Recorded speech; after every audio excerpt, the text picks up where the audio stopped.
11 years ago, a lanky kid from Texas made his PGA Tour debut at the Byron Nelson. Sunday, an 8-shot lead, and Scottie Scheffler trying to take us full circle. The world #1 squarely in control, but not slowing down. After giving one back at the third, a bounce back he's known for, the long par 3 from 225. Come on. Scheffler to 6 feet would make birdie to get back to 24 under. The very next hole, par 5s, which he's dismantled throughout the week. The chip nearly goes for eagle. An easy birdie putt coming back gets him to 25 under. After another at 6, here his tee shot at 7. Scheffler dealing with the left miss this season. No such miss lurking this week. Knocks it stiff to 8 feet now for 4 straight.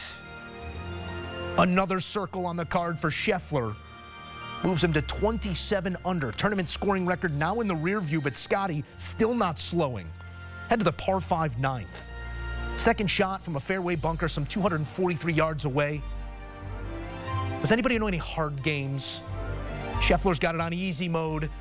Leaves himself 20 feet for eagle. Ho-hum for Scheffler, who showed no signs of flinching at any point this week. The eagle bid. Yes. Middle of the middle, the man's on fire. Played the par 5s in 14 under this week. There's only 3 on the course. You do the math. Scheffler, 22 under on the front 9 alone this week at the Byron Nelson. Here at 11, he wants more. I mean, these things are scaring the cup.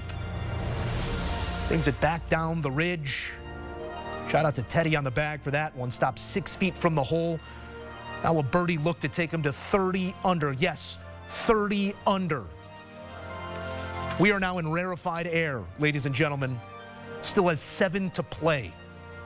Scheffler looking for another bird at the par 3 15th after one at 14 from 7 feet. Comfortable with the flat stick all week, and nice catch hole. Gets Scheffler to 32 under. He would, however, give one back at 17. So 31 under, a birdie or better at the last, and it's a new 72-hole record on the PGA Tour. It's one that stood since 1983, and he'll have that 8 feet for history. He'll either share it or it's his alone. For the win and the 72-hole scoring record, Scheffler bangs it by on the left side, so he will join Justin Thomas and Ludwig Åberg with the lowest 72-hole score in PGA Tour history. Scottie Scheffler, a winner once again, his first of the season, and he gets one in his home state in front of his family. Scheffler, a hero in Dallas. 31 under, gets the job done by plenty. Lead was 8 coming into the day. It's 8 at day's end. Virtuoso performance over 4 days by the world #1, a wire-to-wire winner, Scottie Scheffler. You just won your hometown event. You just tied the PGA Tour scoring record. Your son Bennett, you missed this event last year because this one was about to be born. What makes this win so meaningful? Yeah, this tournament means a lot to me. It's my first start as a pro 11 years ago. I had my sister caddying for me. She's back there too. So, it's. I mean, it feels like a lifetime of hard work and sacrifice for little moments like these, and they're pretty special. They certainly aren't little moments. These are the big things, and we have something for you. We thought maybe this would be good in Bennett's room. This is you as a 6-year-old with the man, Byron Nelson. Yeah. What do you remember from this moment? Yeah, he's a great man. He was great for the game of golf. He was a great person, a family man, and I'm proud to be the champion of his event.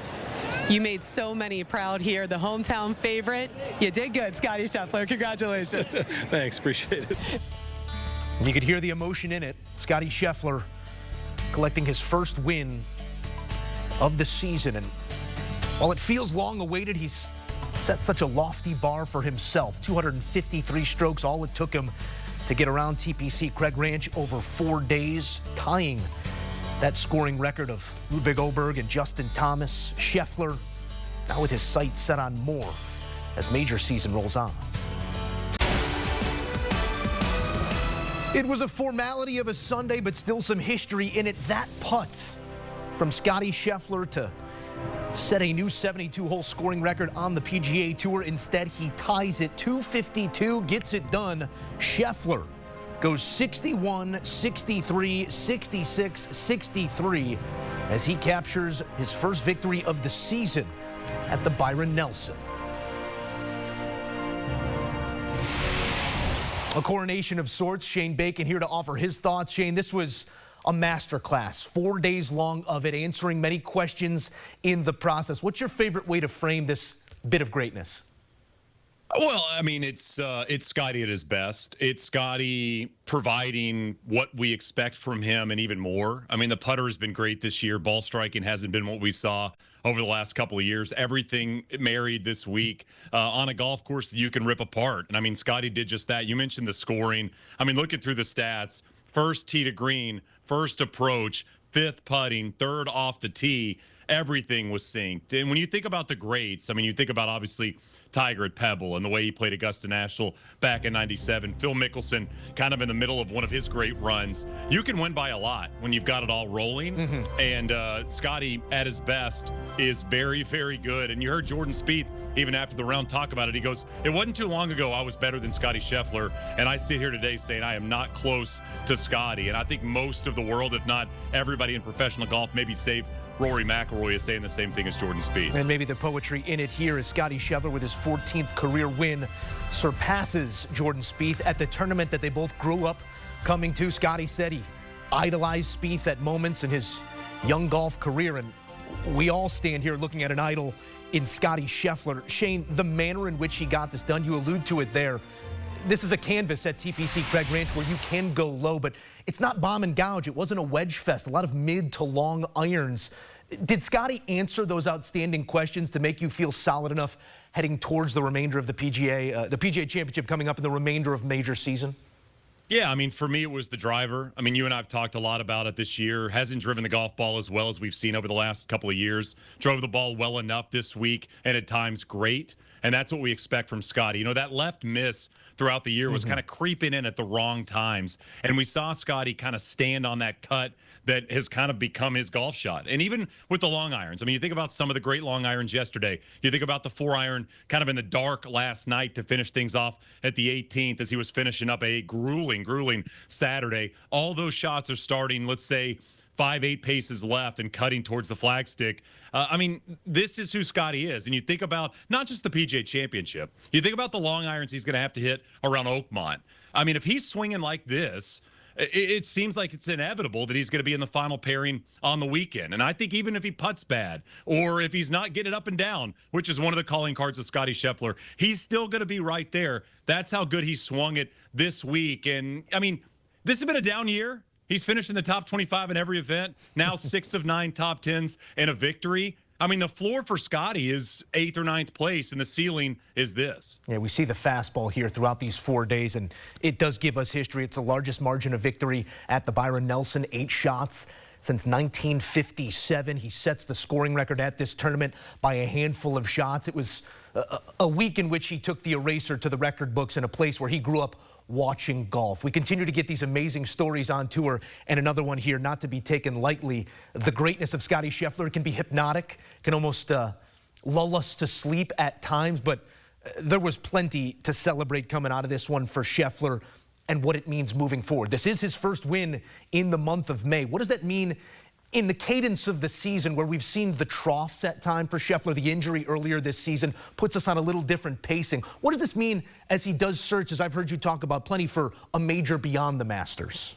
Yeah, I mean, I think it's extremely important. I mean, you think about the way Scottie has played earlier in the season throughout his career. I mean, he's won at Phoenix, won Bay Hill, obviously won back-to-back Players' Championships. He's had a ton of success at Augusta. All those events are in the first 4 months of the season. It's that second part of the season, you know, basically the second and third quarters, if you will, for Scottie Scheffler to find success. He's played well on the fourth quarter. I mean, he's played well in the FedEx Cup playoffs. But to me, it's May, it's June, really kind of peaking at that time. And for Scottie, I think the lone hole in the resume right now is the non-Augusta majors. Like, when are you going to win a PGA? When are you going to win a U.S. Open? Because those majors seem made for Scottie Scheffler, right? I mean, when you drive it long and straight and you hit your long irons, right at every flagstick, you should win a PGA or a U.S. Open, if not multiple. And I think peaking at this point for those specific major championships will be integral in who Scottie Scheffler is as an all-time great, because you can win green jackets all day, and that is obviously very, very important to who you are as a professional golfer and as a great player, but you've got to win elsewhere. And now we're going in to a PGA Championship with Scottie peaking, with Bryson coming off a win on Live, with JT playing great, obviously going back to a golf course he's won a major championship at before, and then Rory playing a golf course that he's had the most success at in the world. And, oh, by the way, who finished, in third place? Jordan Spieth? If he wins the PGA, now we're talking about one of the greatest major seasons of all time, and we're just 2 majors down. So a lot on the line a couple of weeks from now. We're going to go in depth on what we saw beyond Scottie here in just a bit. Spieth included. Patrick McDonald going to join our conversation. We'll take you into the Super Tower shortly as well. But Shane, to button up some of what you're saying there, this is peerless in what Scottie was able to do. Maybe Rory McIlroy sits and looks at this performance and says, I can do that. I'm sure a number of others do as well. But what are the guys on the couch thinking when they watch something like this? Maybe Scottie doesn't have his best stuff this year, and then they see this sort of virtuoso performance. If you're a Victor Hovland, if you're a Colin Morikawa, if you're a Jason Day, someone who's got their eyes on a Wanamaker, how does this affect them? Well, I mean, you've got to spend a couple more hours practicing potentially, or pray that, Scottie gets on the wrong side of the draw if there's weather. I mean, there's not much you can do to a guy that goes out there and can shoot this. I mean, his worst round, was 66 this week? He shoots a couple 63s and a 61. I go back to 2019. You mentioned Rory. If you remember, and I'm sure you do, in Canada, headed into that U.S. Open at Pebble Beach, Rory just blew the field away. He shoots 61 in the final round, had a couple of bogeys coming home, looked like he was going to close with 59, and he wins by 7. And I think there were a lot of people that week at the U.S. Open going, what do I got to do to beat this guy? Now, Rory did not win that U.S. Open. He played solid at Pebble Beach. But I think for Scottie specifically, I think everybody else has got to figure out what they could do best and how can they go about, dissecting Quail Hollow. I think for Scottie, it's just kind of going back to all the normal stuff that works for him. I mean, I love the simplicity of Scottie Scheffler. As good as he is, what is he doing on the range for an hour and a half every day? He's holding that molded iron, right? And he's working on the grip. When he's on the golf course, everything looks extremely simple, never kind of getting too high or too low. Even when he gets frustrated, it lasts for a couple seconds, then he's right back to business. For those players you mentioned, Victor and Colin and John Rahm and Bryson, it's finding your best, because if you don't find your best right now and Scottie comes in with 70% of this, he's going to win by 4 or 5 shots. That's inevitable considering the way Scottie put on the performance that we saw this week in Texas. It's his 14th victory of his career. It comes in start number 139, so better than a 10% win rate is something special for Scheffler, and doing it methodically to this point. He does get his first traditional stroke play win since the Travelers last season. He does win the Tour Championship, but starting strokes does throw a bit of our data into the blender there. For him to have gotten one before we get to the second major, the importance to, I know it's often said in the game of golf, see one go in. Does this free up Scottie for more this season? Oh, I mean, I think this is a very mini version of what happened with Rory at Augusta, right? Rory needed to get a major. We needed to see him win one so we could go out there and play a little bit more free golf. I think for Scottie, finally just getting a trophy. I mean, you play solid golf, you've been hanging around, you've had opportunities, but winning is important, for the mentals, as we say. And I think for Scottie, getting the victory is huge. Winning by this margin obviously helps the situation as well. But just getting the win, now you don't have to think about it when you get to the PGA. It's been a while, as you mentioned, outside of the Tour Championship. The Travelers was a long time ago. I mean, that's a relative, deep, run of no wins for him. So I look at Scottie and I just think this was exactly what he needed going in. And it's really the lone victory outside of the big events, outside of Bay Hill and Phoenix and the signature events and the major championships. This was one for Scottie, if you will, and one for the local Dallas area, because I think for Scottie Scheffler now, he goes into the PGA as confident as he can be. And I think everybody else, and I echo what Jordan said once again, everybody else has to look at a player they know is playing better golf than they are right now. Special stuff from Scottie Scheffler. Shane Bacon offering thoughts here on CBS Sports HQ. We will check back in with Shane in a bit. But it was a Sunday coronation as the kid from Dallas takes home his hometown tournament, a full circle moment for Scheffler as Scheffler runs circles around the field in McKinney, Texas. For more, we'll take you into the Super Tower where Ian Baker-Finch joins our coverage here post-round. Ian, it's great to see you, and it's great to see what we saw over these last 4 days. Spectacular play, doesn't even go about telling the story here for Scheffler. What's your favorite way to look at this greatness that we saw over this 4-day stretch? Wow, I ran out of superlatives over the last couple of days. It was just an amazing walk, wasn't it? Every shot that he hit was superb. His putting, his pitching, his chipping, his strategy, his demeanor, which is really the thing that impresses me the most of all, is the way he just goes about his business. There's nothing flashy. It's like clockwork. It's robotic. It's like a video game. All of those things. He's just so precise. And to do it in style in his hometown at the Byron Nelson, the place that's meant so much to him since he came here as a 6-year-old and met the great man himself. Just an amazing talent and amazing man, and well done, you know, by Scottie. Fantastic. 31 under par. Certainly is a special scene offered once again here on the PGA Tour. You said something late in the broadcast, Ian. You said that the ability to take it low is a gift, and it's a gift that Scottie obviously possesses, but to have done it for the 4 days and been comfortable with that sort of lead. What does it mean for a player to be comfortable at that sort of altitude when you are taking it low day after day? What does that affect on a player? And sleeping on the lead too, which just adds to that little bit of extra pressure. You know, I'm in the lead, I'm playing against all these other great players at a tournament that I really want to win. It just means so much to he's come back from the hand injury. He changed his putting style a little bit about 5 months ago. All of the things that he's been working on with his coach, Randy Smith, just seem to be validated by this great play. And now with the playoffs upcoming, 3 more major championships in the season, he's on fire at the right time. And he knows it. And he's going to be extra confident when he starts back and playing in a couple of weeks' time at the PGA. We've got a great tournament upcoming at the Truist with Rory and JT and all the other players that we're looking forward to seeing this week. Scottie will be coming in with a lot of confidence after that. He's our first wire-to-wire winner on tour since July of 2023, sleeping on that lead all week long and knowing what to do with it here on Sunday. Ian, one final one for you here, because this is Scottie's first win in the month of May, his first stroke play win in his home state. In the cadence of trying to capture a major beyond the Masters, what does this win mean for Scottie to find his stride at this time in the year and go into the PGA with this sort of momentum? Oh, I think it's I'm excited to see Rory and Scottie and JT and Jordan and all of the guys in good form. Xander Schauffele at the PGA Championship, as I said, this week coming into the Truist as well. Guys in good form. I love watching the guys when they're at their best. JT winning at the RBC a couple of weeks ago, you know, he showed us that, hey, I'm on the way back as well. The Grand Slam win at the Masters for Rory. Now we've got Scottie back in the mix. He's healthy. This is his 10th start of the year, his first win. Maybe he'll have that exceptional end of the season like he did last year when he won 9 times around the world. I'm excited for the next couple of months. It'll be some special golf to watch. Yeah, if you want to beat Scottie in full flight, you better bring better than your best. Ian Baker-Finch. You'd better. We appreciate your insight as always. Thank you. Good to be with you. The great Ian Baker-Finch joining us from McKinney, Texas, where it is a coronation for Scottie Scheffler on Sunday. Lowest score to par in his career, 31 under.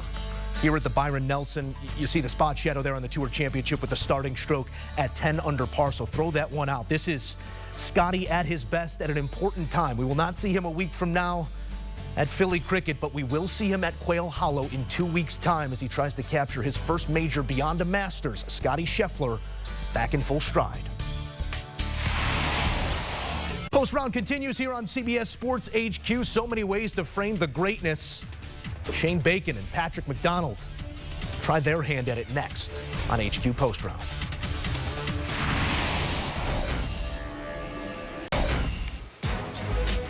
It was closing time in McKinney, Texas, where Scottie Scheffler's 54-hole lead was never in doubt, nor was the 36, to be honest with you. The man took the lead into the weekend and sprinted home with it. 22 under par on the front 9 alone in this event as Scheffler collects win number 14.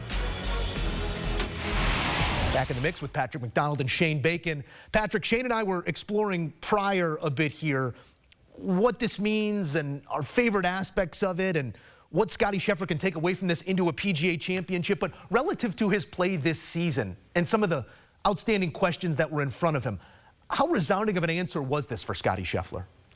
It was loud, Joe, and I think just about everyone across not only the PGA Tour but the world of golf heard what Scottie Scheffler had to say this week. You look at the statistics. I mean, this was the second best approach performance of his career, the third best putting performance of his career. Obviously comes on the doorstep of the PGA Championship, looking for that first major championship outside of Augusta, Georgia.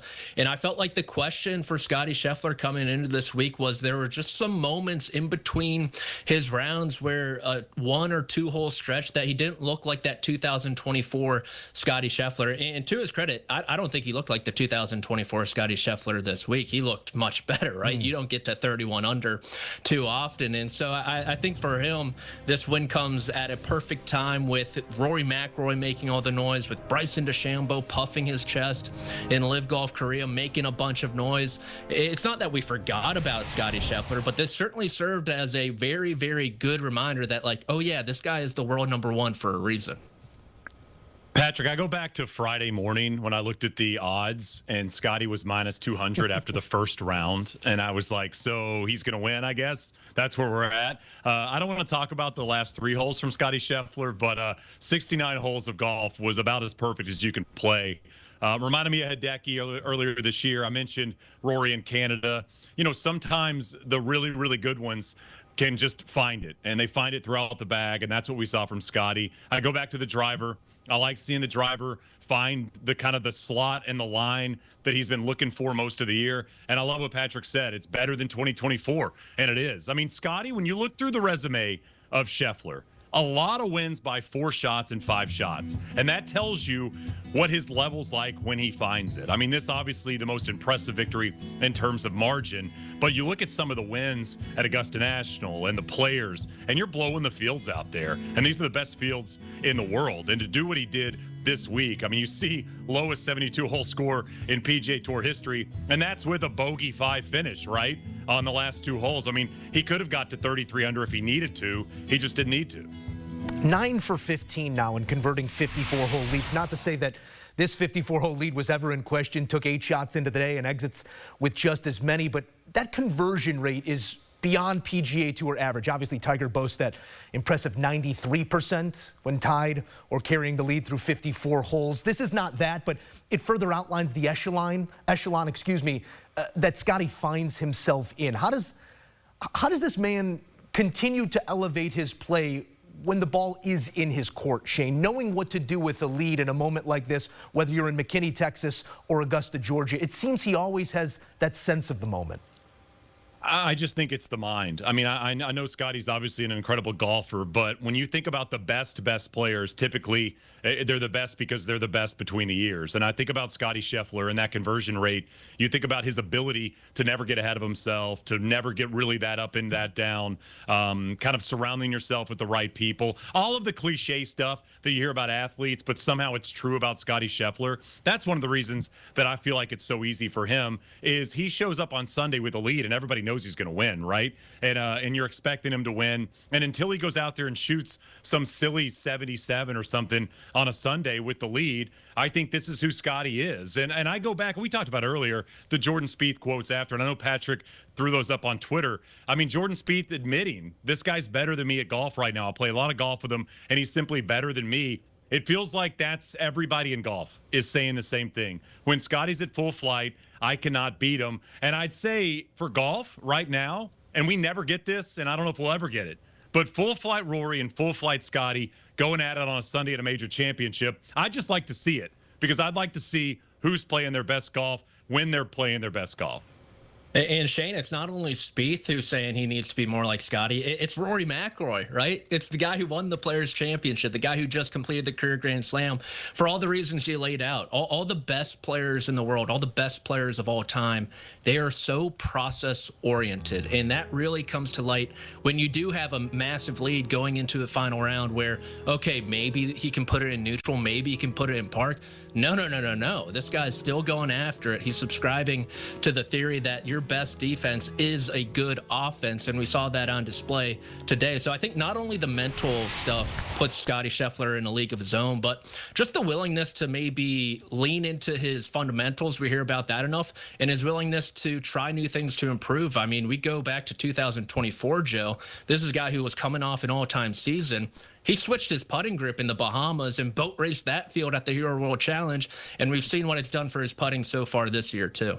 He has certainly found the wand, as Shane alluded to. The driver appears to be back, the left pull sorted out, and in trying to find what's different about this win for Scottie, I'm taken to the fact that these events that he's gone on to win, they're grinded out fest. They're not go find as many birdies as you can, and in this case, 32 birdies or better on the week for Scottie Scheffler shows that he can mess up that card with some circles as well. Let's talk circles, and I'm taken to the card of Jordan Spieth. How much does this 18 holes do for you, Shane Bacon, and what you want or expect out of Jordan, not next week in Philly, but the week following at Quail? Yeah, let's just everybody win a slam. You know, you get the slam, and is Phil at the U.S. Open? Is he in the field at Oakmont? Maybe he can get his slam. Maybe we get one step closer at the Open with like a Brooks maybe winning there. But, I mean, all the confidence in the world, and it's all the iron play. I mean, this was iron play that we saw from 2015 and 2017 in terms of Jordan Spieth. He was taking on flag sticks that he's not comfortable taking on and actually pulling off the shot. I mean, the 62 was extremely impressive. Probably could have been one or two better. But I think if you're Jordan Spieth, you're rolling into the PGA going, I've got a legitimate shot at winning this thing. And it's probably the first time he said that in 6 years, really going back to 2019. So I think for Jordan Spieth, yeah, you'd love to win this week. But for him, in terms of historical relevance in the game, winning a PGA Championship now puts him on the same list we talked about 4 weeks ago. So I think it's exceptional for Jordan. It's great for golf. Him playing this well. Patrick and I picked him this week to win. We obviously kind of always pick Scottie to win, by the way. That's a little cheat code in golf. But we both picked Spieth to win, and he played winning golf. He just ran into obviously the train that is Scottie Scheffler. Yeah, Scheffler's the free space on the bingo card when it comes to picking winners on the PGA Tour, especially the last year. But there seems to be a quiet confidence around Spieth. Even when he was talking about Scottie Scheffler and how good he was in the post round, there was an edginess to it where it's like, I know I can get to that level also. And I think this final round, 62 of his, it wasn't the typical Spieth fashion where he's up and down. I know he had that chip in late on the back nine, but it was pretty tame, and that has been Spieth this past month. He has 4 straight top 20 finishes now. He had a bogey-free round over the weekend in difficult conditions at the Masters. He had a bogey-free round there at RBC Heritage. He has a bogey-free round this week as well. That's not Jordan Spieth we're talking about, but that's a Jordan Spieth that can contend in a major championship, because major championships test players' floors, and Jordan Spieth's floors have not been high enough over these last half decade. And I think coming into Quail Hollow, a golf course that he has at least talked himself into thinking that he likes, I think he has a pretty decent chance. And you want storylines heading into Quail. We've got them abound everywhere you look. The biggest names in the sport have something to play for, even beyond just that Wanamaker. The Sunday 62 for Jordan, his best score on tour since the Northern Trust in 2021, rounding into form and then some. He will be in the field next week at the Philly Cricket Club for the Truist Championship on CBS. For the uninitiated, we have a new stop on tour, something that plenty are excited about. Patrick, what can we expect in terms of the test in Philly? Yeah, I looked over a flyover today on YouTube, and it looks pretty wide out there. I'm not sure of the weather up there in your part of the woods there, Joe and Shane, the Northeast kind of, whether it's been wet, whether it's been dry. But I think the main star there at Philly Cricket Club are going to be the green complexes. They look amazing. They're shaved off really nicely. The bunkers around the green side look just sweet. An A.W. Tillinghouse design as well. So I think these guys, they obviously have one eye on Quail Hollow, and a golf course that they know very very well, but it's going to test them, I think. And I think the one thing you have to look out is whether the PGA Tour will take the governor off the cart. They're pretty cautious when it comes to new golf courses on the PGA Tour. They don't want to go too deep. So that's the one question I do have going into next week. Joe, Philly cricket, as the kids say, is sick. The golf course is awesome. Excited to see it. Excited to see the best players in the world take it on. Patrick mentioned the designer. I mean, the golf course is just one of the best in one of the great golf cities in the country. So I think just for fans, I mean, you mentioned the green complexes being great. I think for fans getting an opportunity to see this place in full flight, I think about during COVID, you know, the opportunity for us to see Seminole on TV. I mean, the fact that we're going to get Cypress Point later this year with the Walker Cup. When you get to see these gems of American golf on display, and when you get an opportunity to see the best in the world take them on, that's exciting for us. I mean, us golf nerds that love the golf courses, that have the pegboards on the wall, that have all this nerdy golf stuff on the wall behind me like I do, Philly cricket is like one of the golf courses you want to see, and one of the ones you want to see these players take on every few years. Shane Bacon, a known connoisseur of Tillinghast design. Gentlemen, great work as always here on CBS Sports HQ as we have another exciting week out in front of us, but celebration in order in the Scheffler household. Win number 14 for Scottie comes here at the Byron Nelson. A look at the road ahead. Truist will take us to Philly. Quail Hollow coming up the 15th through 18th on CBS and streaming on Paramount+.